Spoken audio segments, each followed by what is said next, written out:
ময়না পালতো, ময়না তোতা পাখি যেটা কথা বলে পালতো।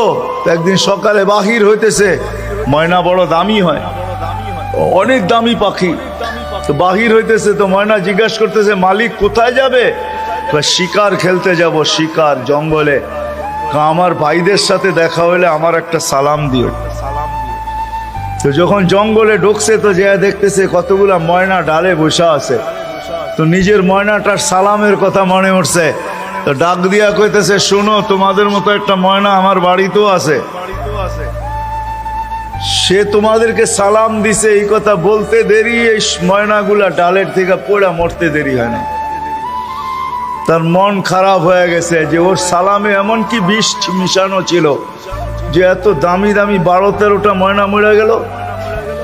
তো শিকার না খেলেই বাড়িতে চলে আসছে। তো ময়না জিজ্ঞাসা করছে, মালিক এত তাড়াতাড়ি ফিরলে, হাতে তো কোনো শিকার দেখি না। তুই কথাই বলিস না। বলে কেন? তোর সালামে এমন কি বিষ ছিল যে তোর সাথীদেরকে সালাম দিতে দেরি, একটু মরতে দেরি হয় নাই। এই কথা বলতে দেরি, নিজেরটাও মরতে দেরি হয় না, ওইটার সাথে সাথে মরে গেছে। তো খাঁচার দরজা খুইলা সামনে নিয়ে বৈশা অনেকক্ষণ কাঁদছে, না লড়েও না, চড়েও না, চক্ষুও খোলে না। আর কতক্ষণ কানবে? বাস ওইখানে তো ওইখানে লাইখা যেই উঠা দাঁড়াইছে ময়না, বাস উড়া যে চালে বসা গেছে। তো বলছে, এটা কি করলি? আমার বন্ধুরা আমাকে খবর দিছে, দেখ আমাদের মতো যদি বাগানে বাগানে ঘুরতে চাস তো মরার আগে একবার মরার ভান করে দেখ, তুইও আমাদের সাথে উঠতে পারবি, জঙ্গলে জঙ্গলে ঘুরতে পারবি।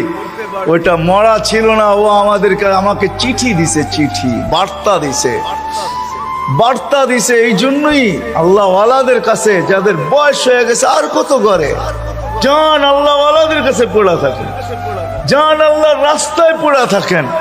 মা বোনদেরকে বলবো, জান মুসল্লায় পড়া থাকেন।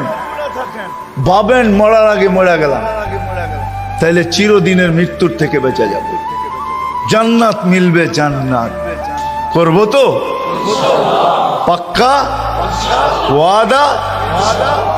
আল্লাহ আমাদেরকে আমল করার তৌফিক দান করেন। ওয়া মা আলাইনা ইল্লাল বালাগ।